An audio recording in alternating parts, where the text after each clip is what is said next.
All right, everybody, welcome back to the podcast. We are here once again on Philosophy for the People with Dr. Daniel Vecchio, and I'm excited for this conversation. We're going to talk about what is, is it fair to say, probably the most famous argument for the existence of God? Ontological or cosmological? Which one is like... I think the cosmological argument is probably better known and more persuasive for most people. Is that fair? I think I agree. I think it is definitely more persuasive. But has anybody taken the survey to see like what has generated the most discussion in terms? I'd be curious. Yeah, I'd be curious too. I know that the way I often put it to my students is that you can pretty much figure out a lot from a philosopher by just seeing where they land on the argument. Yeah. You know?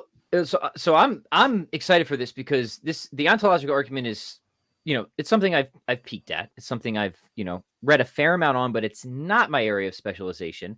And I would say that I'm totally open, right? I don't know. I don't know where to lean on it. And it is even fair to say ontological argument, because I'm sure, as we'll talk about, it's arguments, right? This is seen down through history and all that. So, but we're getting ahead of ourselves. Dr. Vecchio, this is your first time on the podcast. So please, how rude of me, introduce yourself. Give us a little bit of your background, who you are, what you do, and what got you fascinated in the ontological argument. I'd like to hear some history there.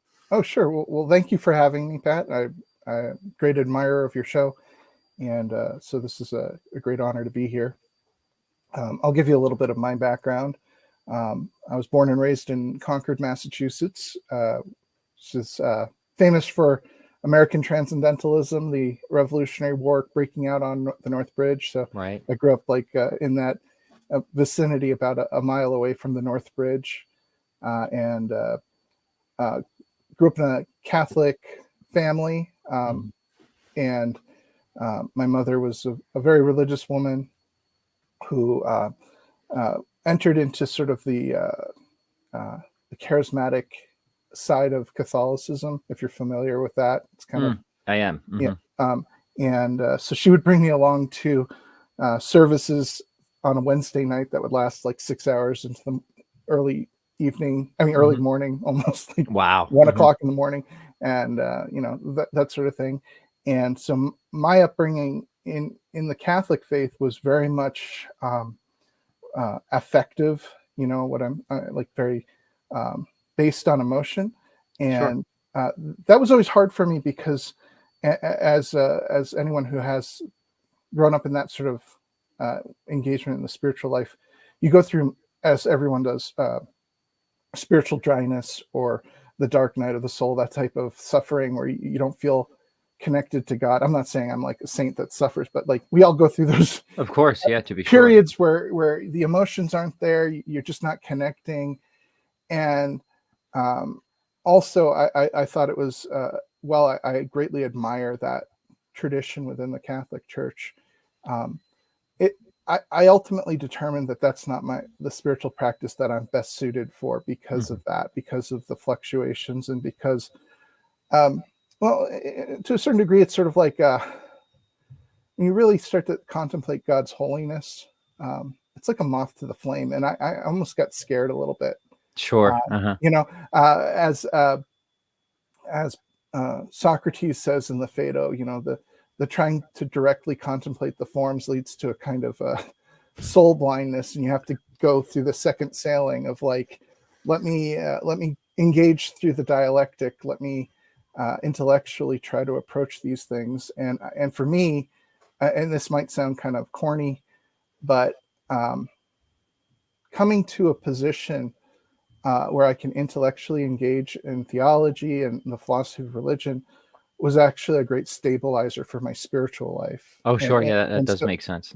So I ended up, I don't have maybe the peaks that I would have had as a charismatic Catholic, but I also don't experience the valleys as hard. So it's kind of like more level, just like a more level spirituality.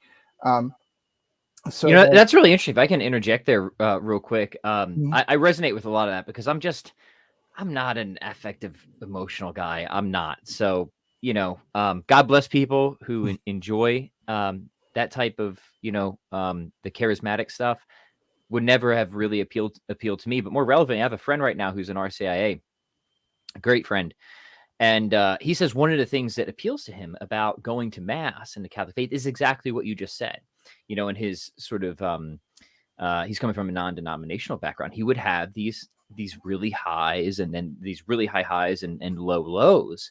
And that really sort of rattled him. And he said one of the things, apart from, all the arguments and stuff like that, that really just appeals to him, which surprised me, like how big of a factor this was for him, is that sort of spiritual stability that you're talking about. So sorry, I just wanted to throw that in because it's just reminded me of my friend who's expressed something very similar to you. Yeah. Sure. And I'm not saying that, therefore, if you become a Catholic, you won't ever experience spiritual dryness. We know that Mother Teresa, Saint Teresa of Calcutta, experienced extended periods of spiritual dryness. And of course, I think that was a suffering that she was intended to endure. So, but for me, it's been helpful.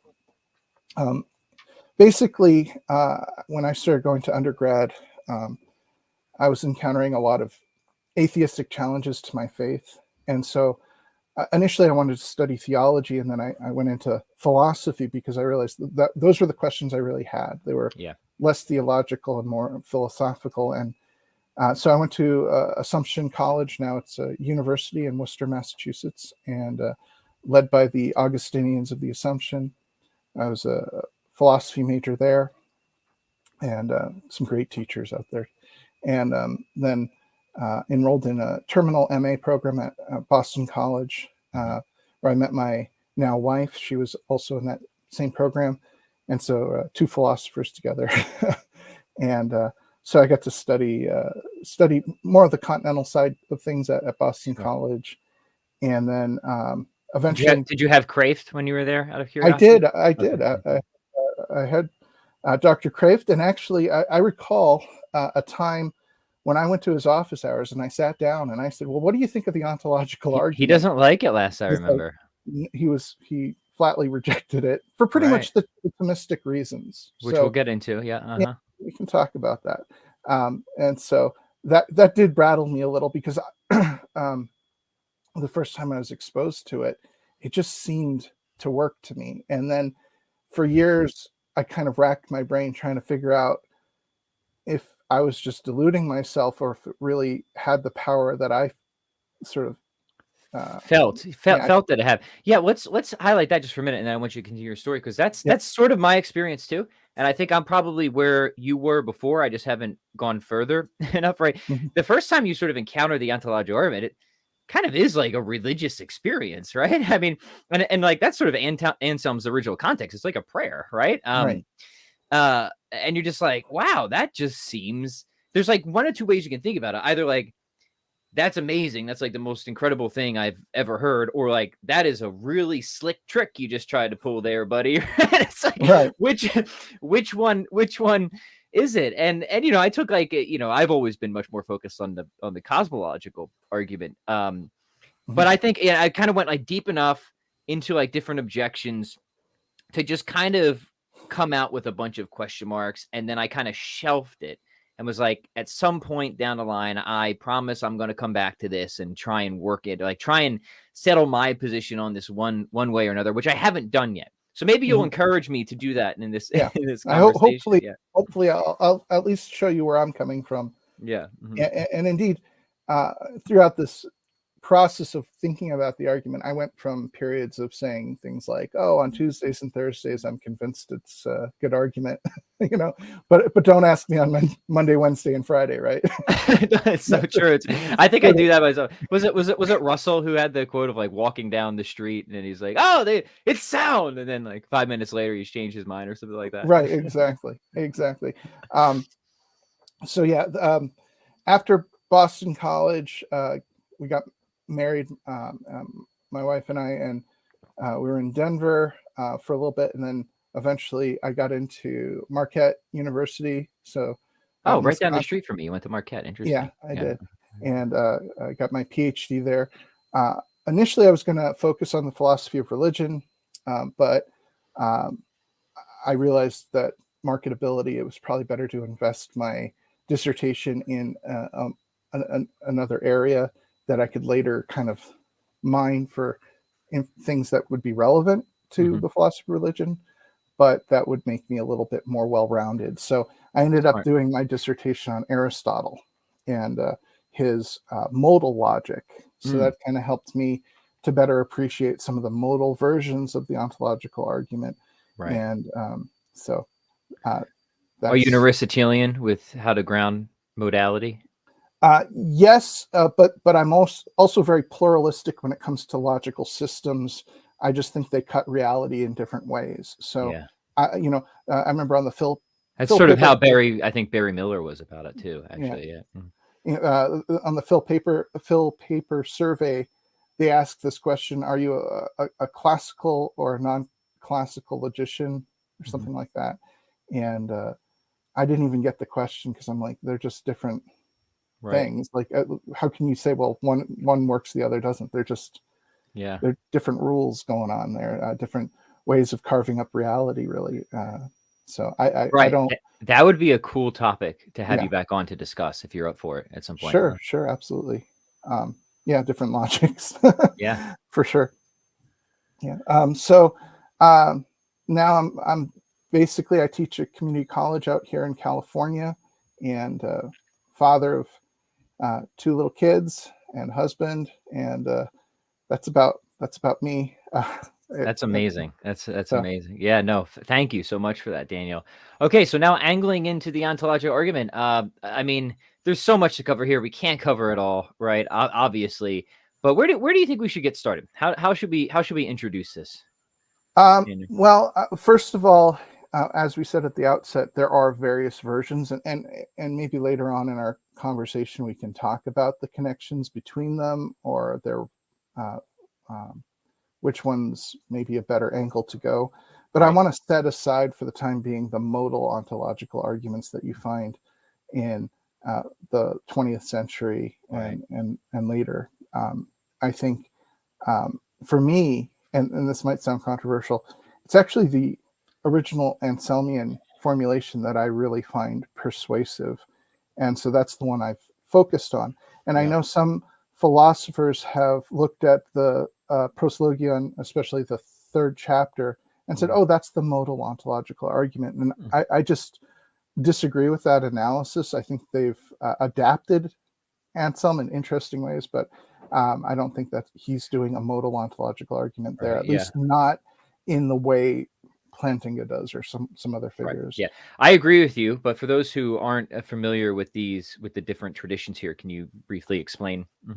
So basically, I think Anselm is running a sort of conceptual argument based on our understanding of what God would be. Modal arguments seek to show that if God, where God is defined as sort of a maximal being, a being that has all these great making properties, if that being includes great making properties like necessary existence, omniscience, omnipotence, and so forth, if that being is even possible, then you're really committed to the conclusion that God exists in reality or in actuality. And then the whole thrust of the argument is really on whether or not there are good reasons to think that God is possible.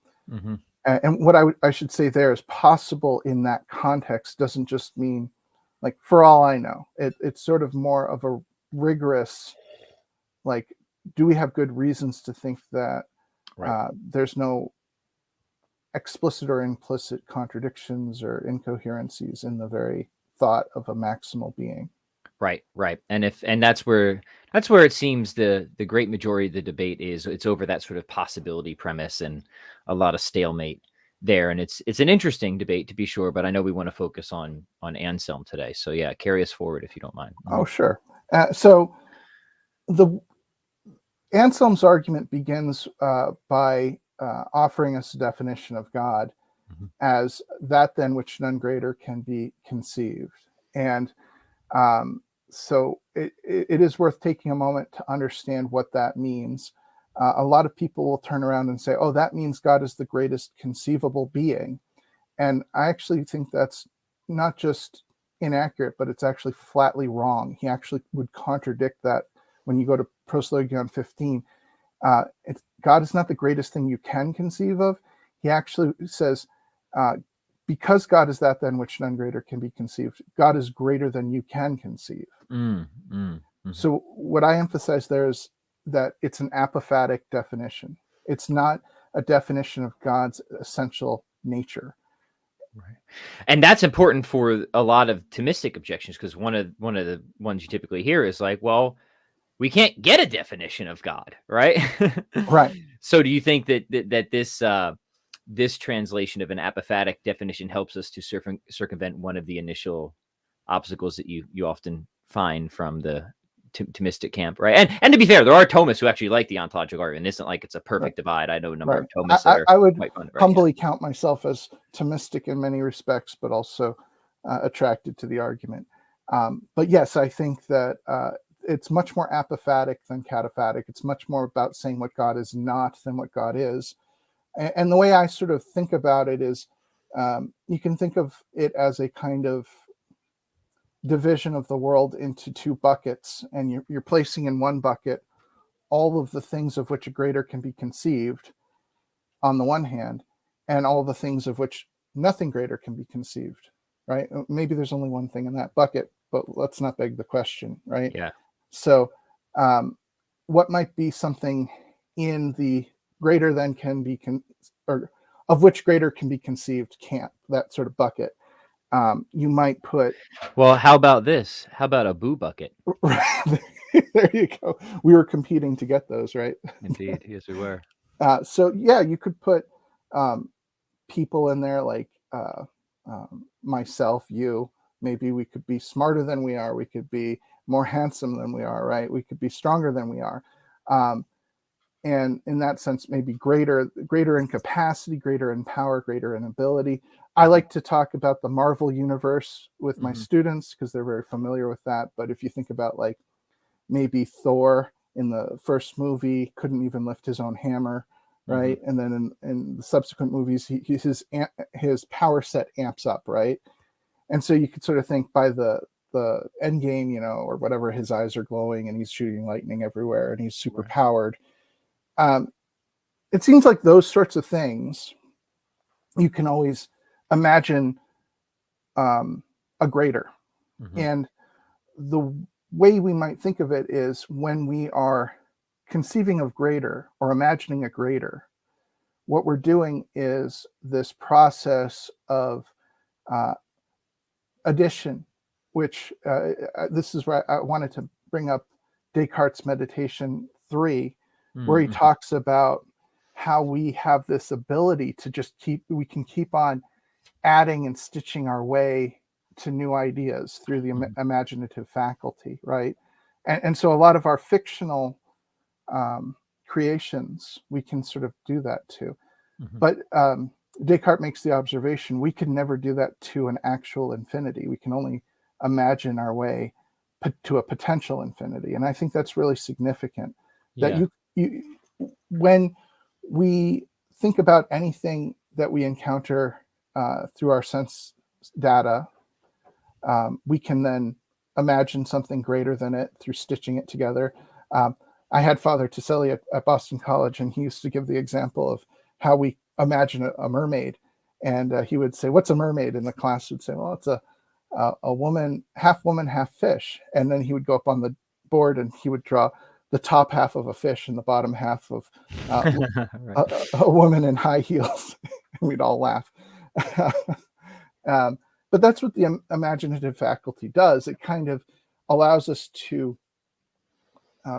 create these chimeras and add, therefore, great making properties in that sort of one by one process of, and I think that could potentially go on to infinity if you had enough time and mental power, although I think our imaginative faculties are much more frail than we think they are. Sure, right.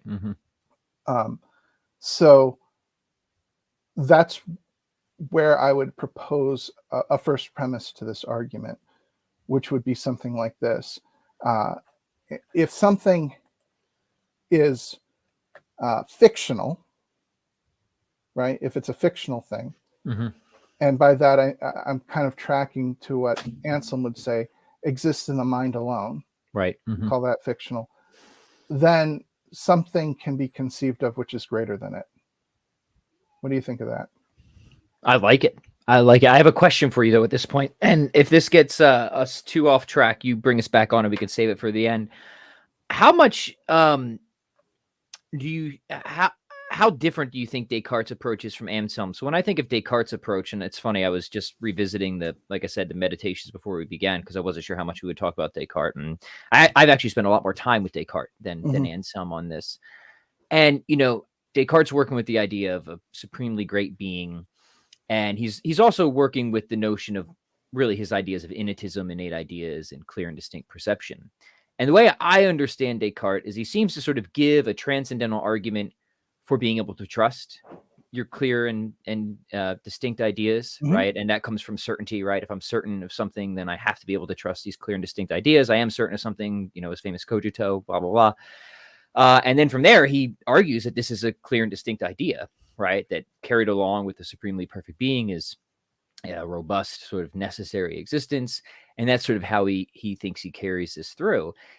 If I'm being honest, I actually think Descartes' argument is a lot stronger than people give it credit for a lot of times. And I guess where's the Pat Flynn needle on this one lean? It's probably more positive than skeptical. So I'd be curious if you think about Descartes similar to how I just presented it. Obviously, that was a hasty sketch. Right. And what the differences are with Anselm with that, because it does seem clear to me Descartes is sort of bundled together with his innatism and clear and distinct perception and all that sort of thing, right? I wonder if Descartes' formulation is a little bit more subject to Thomistic objections about the definition. What is the content of a perfect being, right? Where he's saying, well, it's like thinking of a triangle and then three-sidedness. I have a clear idea of what a triangle is and immediately understand what follows from it. And so I'm with Leibniz on this, that you kind of have to then, if you're going to start giving positive content to some of these features, we're going to have to talk about possibility. And I think there's actually, Leibniz has a very clever way of doing that, where he talks about what a perfection is, that it's a simple positive attribute, right? Simple and positive. And doesn't entail a limit, right? Right. And therefore, that the perfection is also complete. And so, it's unlimited. And so he says, well, they have to become possible because since they're positive, none of them would be the negation of the other. There's no kind of exclusionary boundaries, right? And then since they're simple, there's no implicit contradictions lurking, because these would be defined in the most simple way possible. Yeah. Now, this is really helpful because I think what is being drawn out here is the issue of definition, and that a distinct advantage of Anselm, as we might be seeing here, is that apophatic approach. Whereas it seems like Descartes, to keep moving forward, and I think he does defend this at some point. I forget where. It's not in Meditations, right? Of the innate idea, and I think it was I forget where I first got this translation from. It was Daniel Bonnevec, and listening or reading him on this, I forget where I think he thinks that maybe it doesn't prove the existence of God, but it might prove something like, if you follow Descartes, that you can't claim to have the concept of God and question God's existence, right? If that makes sense. Right. And Anselm comes to a similar point in Proslogion 4, which is why I think we see that Proslogion 3 is not a modal ontological argument. It's really an argument in Proslogion 3 where he's saying, it's not even possible to conceive of a God that doesn't exist, because if you understand it, if you understand what this definition implies, then you can at the same time deny the conclusion. Right. And so that would seem to say, okay, even that doesn't prove God, it would, the implication is something like, if you're an atheist or agnostic, then You just don't have a concept of God in our conversation, right? Right. And so then the question naturally arises, what is it that you're denying when you say God exists? Mhm. And for Anselm, he's going to say it's more of an act of the will than of the intellect, right? Yeah. He wants to say it's like you're denying it in your heart, but not in any way comprehensible. So Okay. Yeah. Sorry, that was yeah. a little of a bit of a diversion, but I actually found that very fascinating, helpful. So let's all right, bring us back then, however you think Okay. is the best way to do it. Yep. So we started with that premise that you could say for anything that's fictional, right? It's such that it's possible to conceive of something greater, Yep. right? And we sort of went through the whole idea of a fictional thing is sort of a mental product that you could always add to, Sure. potentially to infinity. Okay, Mhm. so I've got this idea of Thor. Now he's got his hammer and then his axe, and maybe he even swipes the infinity glove along the way, and now Right. he's like, And he learns calculus, which you didn't know right. before. Right. And Yeah. then you could even conceive of him as not just in the MCU, but in our universe as well, Yeah. right? Something like that. And then you start to really see how you could amplify his power sets. Mhm.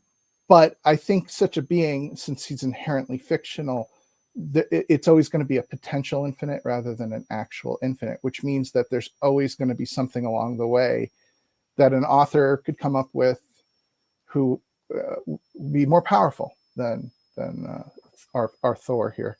Right.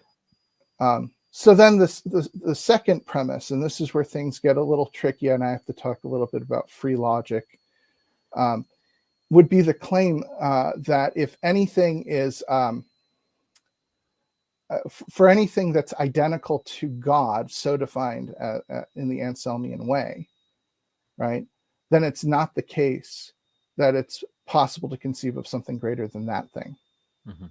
All right. So what I'm saying is basically, put simply, there is, if there is an Anselmian God, then it is not conceivable that anything is greater than that Anselmian God. Mm-hmm. All right, and this is conditional. So you're going to ask me this natural follow-up, right? Mm-hmm. Which is, well, how do we know that there is an Anselmian God? And doesn't that beg the question, right? Because all you're saying is if there is an Anselmian God, then there's nothing that I could conceive of. And who disagrees about that, right? It's but it's that conditional, right? Yeah. Right. So what we could then, so that makes sense. You said, well, that's almost analytically true. Yeah. If you're defining the Anselmian God as that than which none greater can be conceived, it seems to imply that then there's nothing that conceivably greater than it. That's by definition. So I think once you have those two definitions or two premises down, you start to see the flow of the logic here, which is that basically, if something is fictional, right, then you could conceive of something greater. You could contrapose that, right? Yep. So if you contrapose that, what you're saying is if something is not fictional, right, then what is it? If something is not fictional, then I'm mixing myself up here. If something is fictional, then it's possible to conceive of something greater than it. So if it's so if something is such that none greater can be conceived, if something is such that none greater can be conceived, then it is not fictional. Right. That would follow. Sorry for the.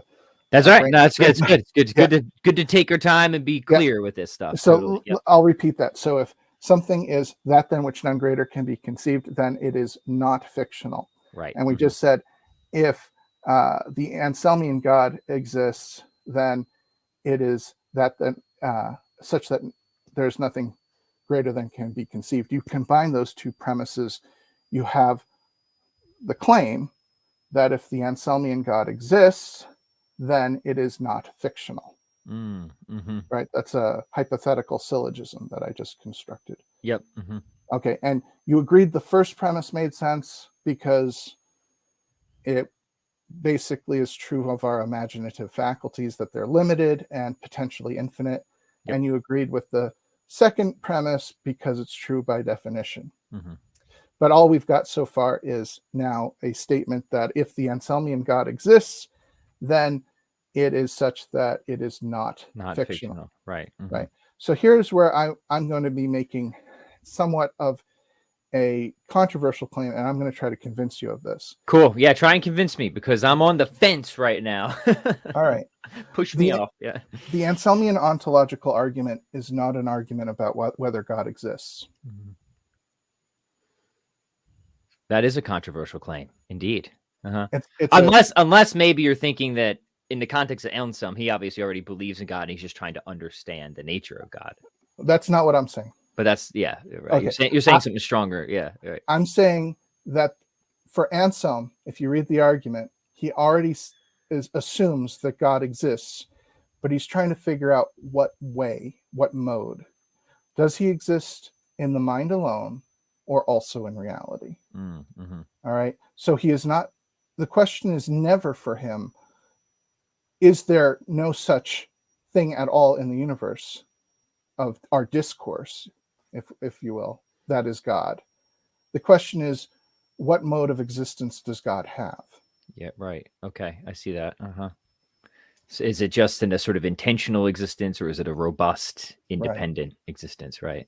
Or what we might. So my understanding of the ontological argument requires adapting a certain ontology, where I have to say that existence outstrips reality, that something can exist and not be real.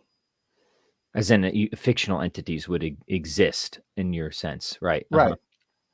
So the way I talk about, when I say that if I use a backwards E, existential quantifier, there exists an X such that X is identical to Sherlock Holmes, all I'm claiming is that Sherlock Holmes can be the value of that variable in a sentence that can be true.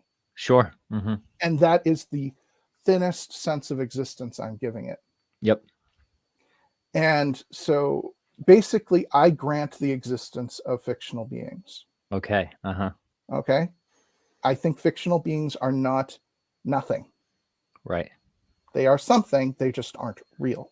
Yes. In a similar way, kind of analogously, that an Aristotelian, right, would say, well, the solution to the whole Parmenidean challenge of change and motion is to admit that there are realities that are potentials and realities that are actualities. And the Parmenidean error is to think that potentials don't exist, that they are nothing, right?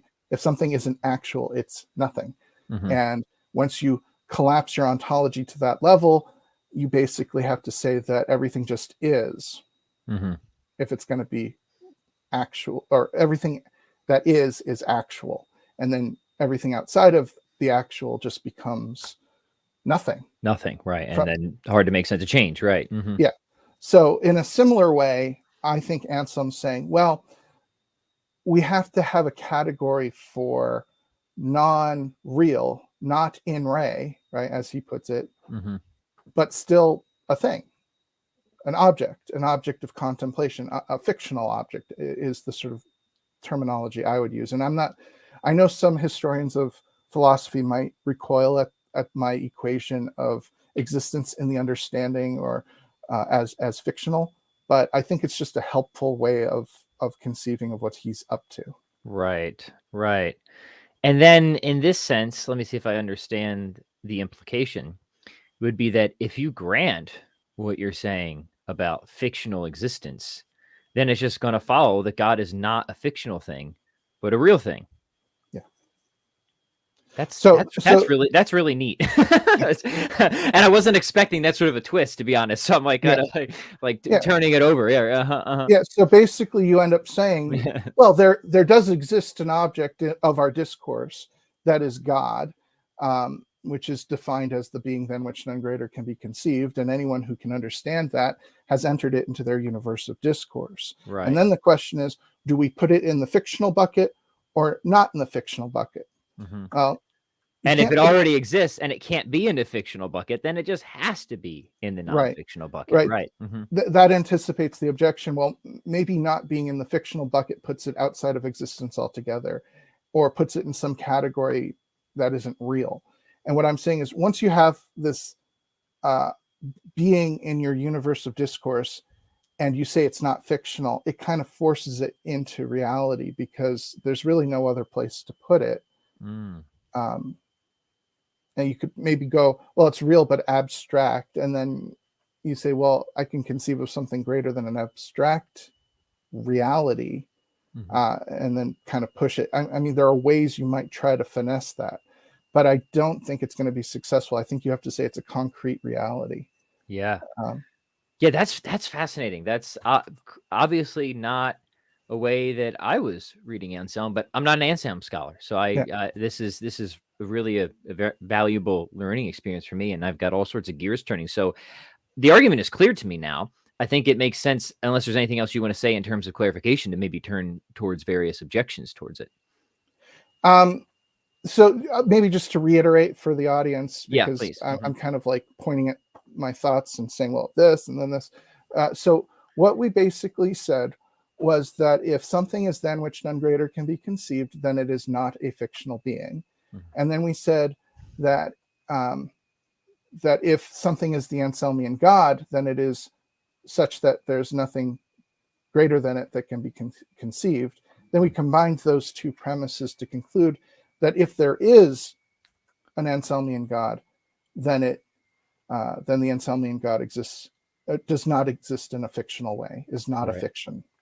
And we then supplied a further premise and said, well, there is an Anselmian God, right? And that's a neutral premise. It's a neutral premise in that it's not saying there is an Anselmian God in reality or in a fictional way. It just says there is one. Now, which bucket do we put it in? You combine it with the other premises, and it forces it out of the fictional bucket, and what I would argue into the other bucket, which is the fictional bucket. Right. Reality. Right. It's always good to have the props here. Right. Came prepared. No, that's great. That's very clear. That's very fascinating. Okay, so carry us forward. I mean, there's lots of the usual types of objections. I mean, we kind of touched on one, which is we can't get a definition of God objection, but there's also parody objections. Those are pretty popular as well. Again, we can't cover everything in a single conversation. So where do you think we should spend some more of our time here, Daniel? So I think, I think we've covered a little bit, unless you want to bring up anything more from Thomas Aquinas. Thomas Aquinas spends a little time actually just rehearsing some of the objections Anselm anticipates by saying, well, there are atheists. And if they're atheists, then obviously the idea of God is not self-evident. And if the ontological argument works, there'd be no reason to have further proofs, right? Everyone would just know, but it's not the case that everyone knows. Anselm anticipates that by admitting some people don't know or don't understand it. Right. And then those who do understand it are kind of being kind of maybe intellectually stubborn for emotional reasons. Right. And our will is a powerful thing, right? Right. They might just, and I think a lot of people just misunderstand the argument. We just went through it, and if I'm right, it's like I'm kind of friendly, and I clearly didn't even understand. Like what you just presented was not how I understood Anselm before, right? And again, this is my interpretation. I'm sure I know for a fact that there are philosophers out there right now that are just shaking their head, because Anselm's one of those philosophers that people take in very different ways. They want to take him in many different ways. So. Yeah, I mean, and like that's going to be, I mean, it's what 4 pages, right? The most famous one, and it's like, but like however many, I don't know, thousands if not millions of pages have been spilled on like commentary on it, right? So it's like, it's just like one of those, that's just the nature of things, I suppose. But certainly yours seems very plausible in terms of a faithful interpretation. Like I can see that very much could be what Anselm is saying, to be sure. And there's always the two twin aspects about this, and I think about it with Thomas too. There's like, okay, what did they intend their argument to be, versus is there something kind of close to it that's actually a good argument or a better argument? Yeah. Right. I've always kind of I've been a little bit more interested in like, what's the best argument we can get? And if this maps on to what Aquinas or Anselm or Nietzsche or anybody ever said, cool. If not, well, maybe we just have a good argument, right? Yeah, right, exactly. Yeah. So we could look at parodies. Yeah. Right? So hey, yeah, the greatest conceivable boo bucket, right? Right. We know that Guanillo came along and came up with the whole idea of the lost island, right? Which the island than which none greater can be conceived, right? Yep. I've heard did you ever watch the series Lost? You know what? I did not. I'm a pretty big loser when it comes to popular series. I tend to miss all of them. Lost, Survivor, Game of Thrones. I haven't watched anything. I watch Teenage Mutant Ninja Turtle reruns. That's about as deep as I go. Right? That's fine. Yeah. I only mentioned it's fine. It's fine. Well, you're probably spending your time in better ways than I am. Then, so, believe me, I don't know, man. I'm out hunting these down. So, but that series is interesting in this context. So let me just first raise the objection, which is basically you could plug in just about anything, and then you get a perfect whatever that is. So a perfect island is an island than which none greater can be conceived, right? Do you put it in the fictional or the real bucket? Well, if it's than which none greater can be conceived, you got to put it for similar logical reasons in the real category. Yep. And this is where I think some of the comments I made about being apophatic becomes relevant, right? So the way I try to explain it is you can put your thumb down really hard on the concept of something being an island, right? And really insist that it has island properties. Right. And say, well, it has to be surrounded by water of a certain geometric size. It's going to have to have a geometry, right? It's going to have a geometry. It's going to have I don't know, sand or dirt. It has to have terrain. It has to have plants.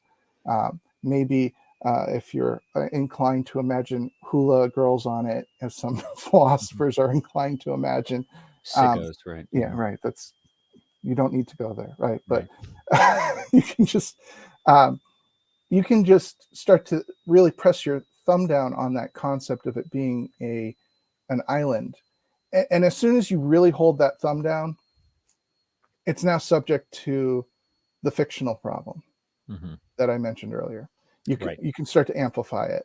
And one more hula dancer, right? Right. Yeah. And in that regard, you have a contradiction. You're saying it both is such that I can conceive of greater and not such that I can conceive of a greater. So the very idea of an island than which none greater can be conceived becomes incoherent. Right. And that seems like that's going to be the case for boo buckets, lions, really any natural bounded entity, right? Right. And then if you lift up your thumb, this is where I bring up the island on Lost. The island there, and I don't want to spoil the show for you that you'll never watch, but please go for it. Yeah. And believe me, folks, if don't go more than 2 seasons in. It's not worth it. It's not worth it. Really upsetting. Okay, but if you lift your thumb up and you say, okay, I'm going to really amp up this, I'm going to let this island ride, do whatever it needs to do to be than which none greater can be conceived. And this island in the show can transcend space and time. It has almost omnipotent power. One starts to suspect that the island has some sense of intentionality, maybe personality.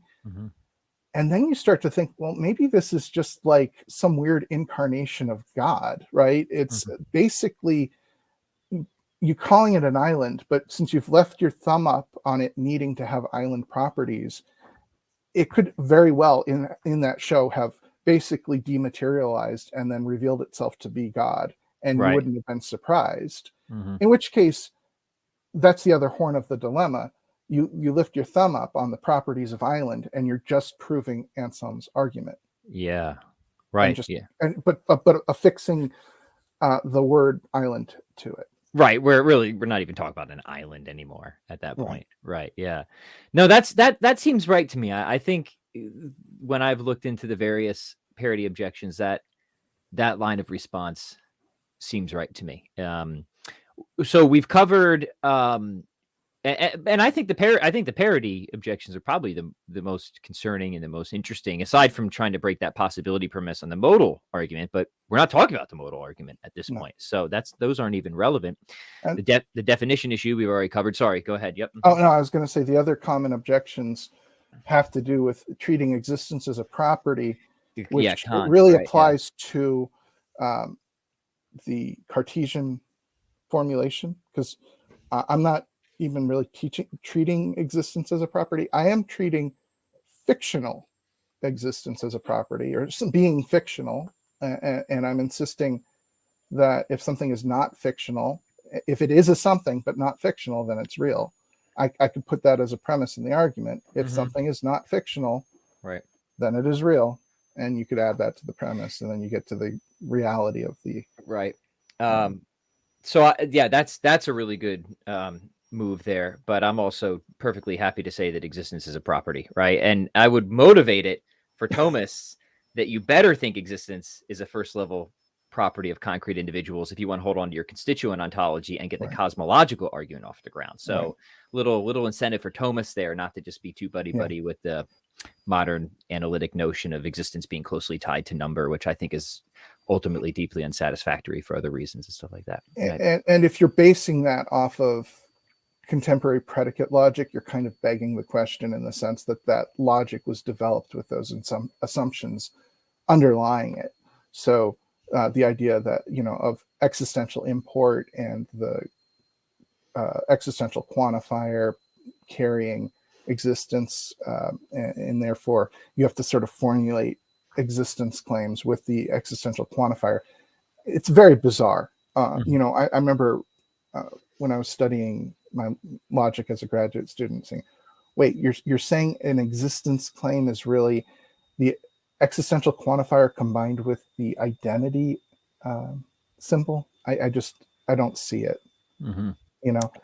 So I think it's just that again, being is not something we can define, but I think we can define, or at least have a concept of modes of being.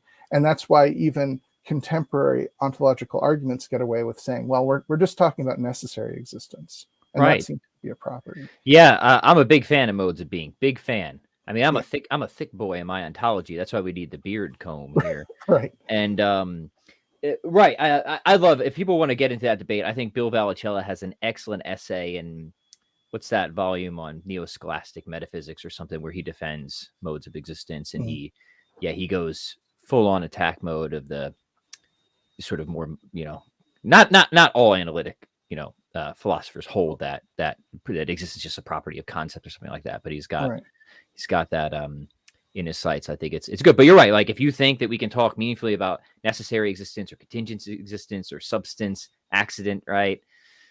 Actuality, potentiality, right? You better be committed to modes of existence, right? Now I'm just asking you to grant fictional existence, right? That when we say, well, Sherlock Holmes is the greatest detective, we're not like blathering nonsense. You're actually saying something meaningful, and you could use the existential quantifier to symbolize it. Even though he also has the property of being fictional. So I'm just fine with that. Yeah, totally. So where do we go from here in terms of objections? One thing you could say is, again, and this is a point that I think Mackey makes about the ontological. No, was it Mackey or Smart? Sorry. Smart wrote about the ontological argument. He said, look, if you have a definition and then you use it in your deduction, but the definition itself contains contradictions in it, then of course your argument's going to explode and you can prove anything. Yeah. Right. So if I introduce a definition and and then I start like pulling out contradictions within it in order to make my proof, I can of course get to any conclusion I want to, and then it wouldn't be surprising that I conclude that God is real or something like that, right? So how do we deal with that? And that gets, again, that's another way of talking about the possibility premise, right? So I think any argument that uses a definition, you're in some sense, you're going to have to address the question of whether your definition is coherent on any level, because many of the parodies, and that's what I just mentioned, I think many of the parodies have their fatal flaws. The definitions are incoherent. Yeah. Right. Yeah, Jack Smart. Yeah, good guy. Good guy. Wrong, I think, on a number of things. But interesting guy to read. Okay, so you obviously know this terrain and this literature much better than I do. I would like to take some questions from the audience here in a minute. So if you guys have any questions, please send them in now, and we'll jam around a little bit. But since you do know this terrain a lot better than I do, is there anything else we haven't covered, or any things you want to sort of, seal down before we move forward? And again, can't cover everything in one conversation, but this, my hope is this. It certainly got me thinking, and now I'm super curious to go a lot deeper, and I suspect that'll be the case of many other people listening as well. That's my intention.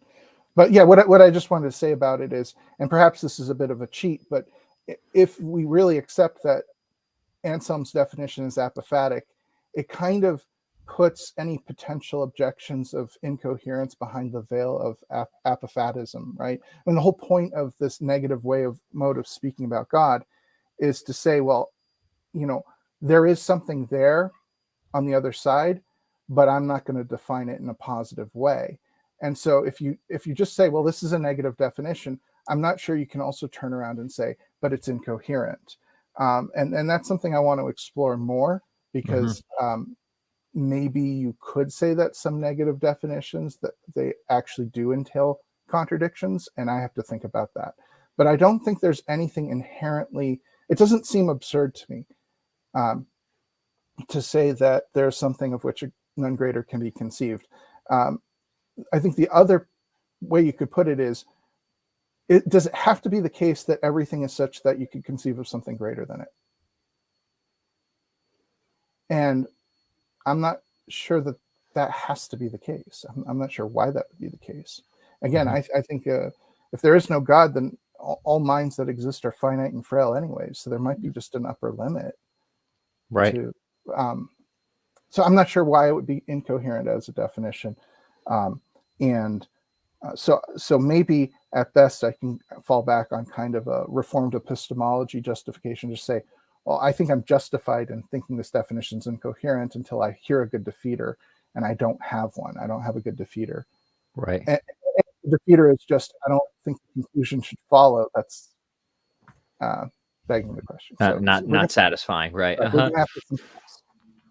So where can people mention your blog and your website real quick, so that way people have those resources to go a little bit deeper on this. Right. So my blog is Vexing Questions WordPress, and it's a little bit inactive because as a community college professor, I teach a very heavy load right now, and a little bit busy, right?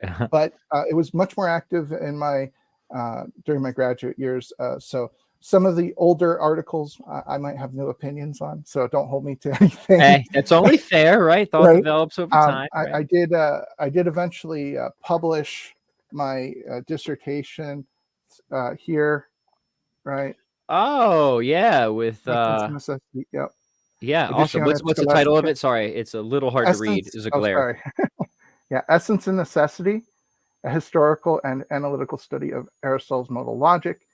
And I just go through my solutions to some of the apparent contradictions in Aristotle's modal logic. Yeah. Oh, very cool. Very, very cool. Let's have you back on to discuss the systems of logic again. I think that'd be a fun episode. And a good publisher, by the way. I know Gavin Curtis had a book out through them, and Phasers, Aristotle's Revenge was really good. There were a lot of good stuff out front. Yeah, the edition of Scholastic. So I was very pleased when they approached me, and was happy to work with them. That's awesome. Thank you. Yeah.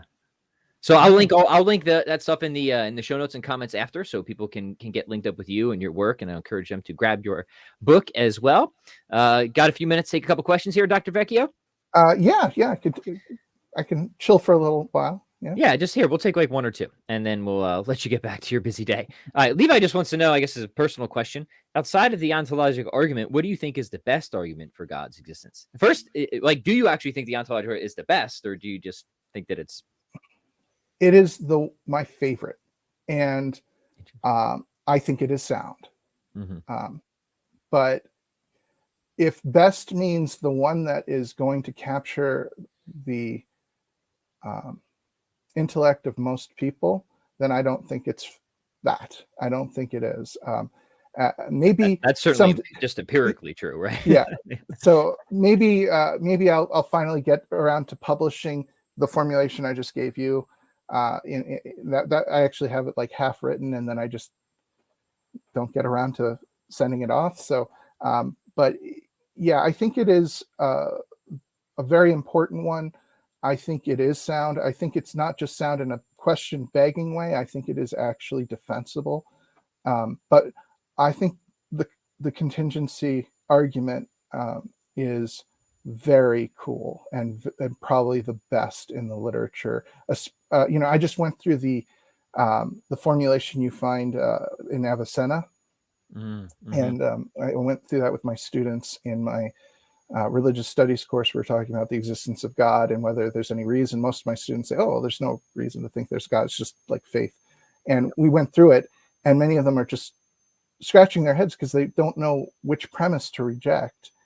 And it is very compelling once you understand, those categories of contingency, necessity, and impossibility, and then you understand that he's saying, well, the whole sum of contingent reality is contingent. It's really hard to not grant that there's a necessary cause of everything, and then it's just a matter of pulling out the divine attributes. I'll say this also, that one reason why I like Anselm's argument is I think it's easier to pull out perfections from that from this apophatic definition. If you say, well, it's got to be something like omnipotent, it's got to be something like necessary, it's got to be something like morally perfect. Yeah, it's harder, I think, to get to that second stage in the contingency argument than it is in the ontological argument. In a lot of modern ones, I agree. That's definitely the case. I think if you take the Thomistic approach and you've got your transcendentals and the convertibility principle and stuff like that. But then again, like Thomas isn't like contingent facts, throw PSR on it, on all the contingent facts and get a necessary fact. He's starting again from his constituent ontology, right? And demonstrating that there has to be something whose essence just is its existence. And then he kind of pulls out all those purely positive perfections from his sort of already background metaphysical commitments. But you're right that in the contemporary literature, I think that's why like there's this, it's called the gap problem in the contemporary literature now, right? It's like, okay, you got to a necessary existent. How do we get to God? But as people have pointed out, like, this wasn't a problem for the philosophers of old, right? Like that problem didn't exist given their sort of greater metaphysical picture. And another way to put what you're pointing out is, I think many people are using the contingency argument as theistic personalists or neoclassical theists. And so it's going to be a lot harder to pull out those divine attributes. Like for Thomas, it's like, I'm just going to pull that thread and get simplicity out, and then bam, everything kind of just blows out. But if you're, someone like R.T. Mullins or some of these other neoclassical, I think they prefer. They don't like they don't like David Bentley Hart's term, the monopolytheists. Monopolytheists, right? I don't know about but yeah, it's going to be an ordeal, right? You get one attribute, and it's like, that's not enough. why is that good? Why is it worthy of worship? Right? You really got to work harder, I think. Whereas if you believe in divine simplicity, I think, and you analyze that concept, you start to detect almost right away, oh yeah, it has to be omnipotent, it has to be necessary, and it's not brute either. It's sort of self-contained, self-explanatory in a way that even these other models, you get a God and it's like, well, why does this thing with all these properties exist? Oh, because it's necessary. And it's like, well, why is it necessary? yeah, Right. right. And it's like, yeah, I see the gap problem as more of an issue for I agree. And to your point about it not being brute, I think there's two tremendous thinkers I would love to see further development on, more modern, and that's, Lonergan's insight, I think, is brilliant, of arguing that there has to be a reality is completely intrinsically intelligible, right? So he makes this like sort of brilliant epistemological argument for classical theism. But then there's Barry Miller, man. I've been like doing my best to try and bring more attention to Barry Miller because I think he just gets it right. And his notion of God as the limit case instance of, various, he has his defense of property instances, which I think is a much better theory than trope theory and all that other stuff. Well, tell me what to read from Barry Miller, because I'm not as familiar. Yeah, 100%. Let me adjust. Okay, so if people want what I think is one of the most brilliant contingency arguments, technical, unforgiving. I think there's a problem with Miller, with Lonergan, is they're both just so unforgiving, right? They're like, either you keep up with where we start the conversation at, which is like in the tall grass, or we're leaving you behind. And most people just are like, I'm not doing this, right? They're just so unforgiving. This one, he has an article in Review of Metaphysics. I was using this for a paper that I have under review right now. Why ever should any existing individual exist? It's, I think, one of the most brilliant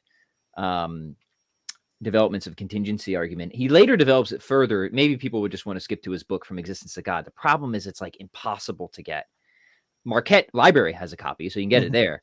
But otherwise, it's like impossible to get.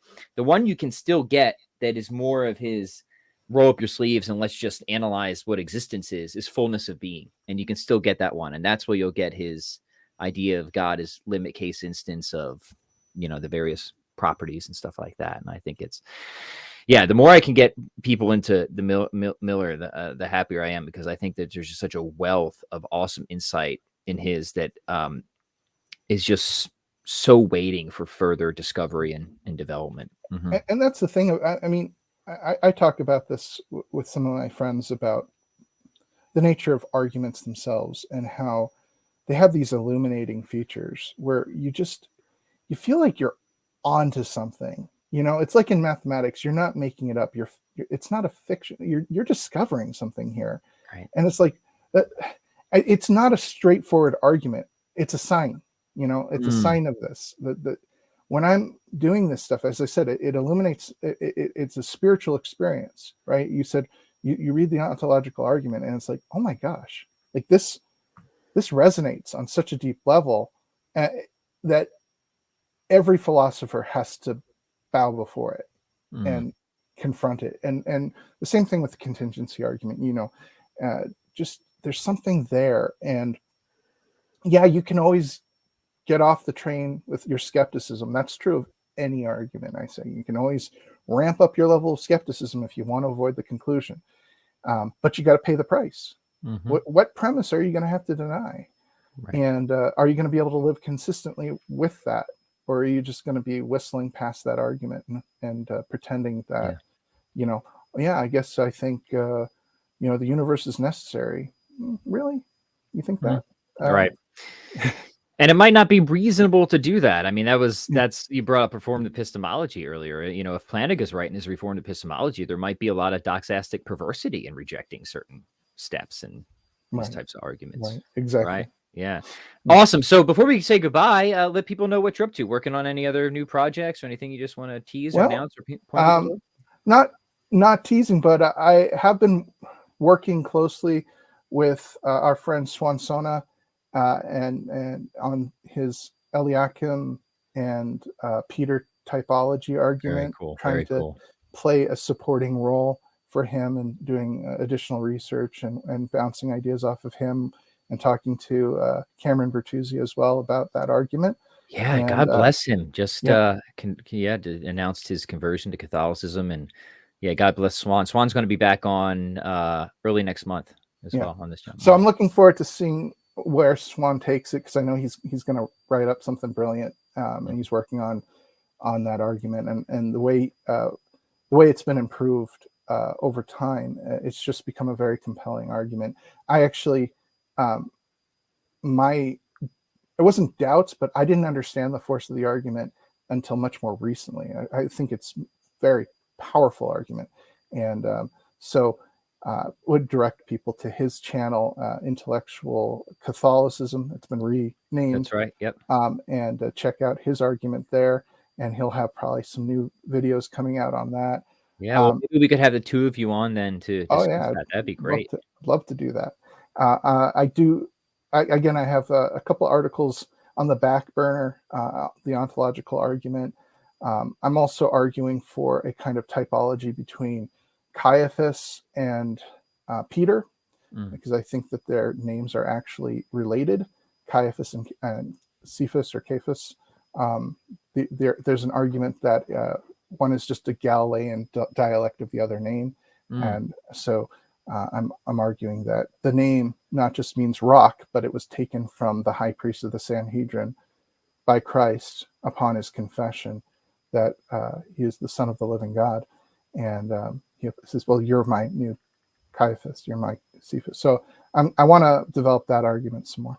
Yeah, that would obviously be significant to Swan's general project as well. So that's very cool. All right, well, we're gonna make that happen. We're gonna find a date and make that happen. But for now, Dr. Vecchio, thank you so much. This has been absolutely fascinating, and I hope people have gotten a lot out of this. And just if nothing else, got you thinking about something. It's always good to be thinking about things. So please do share.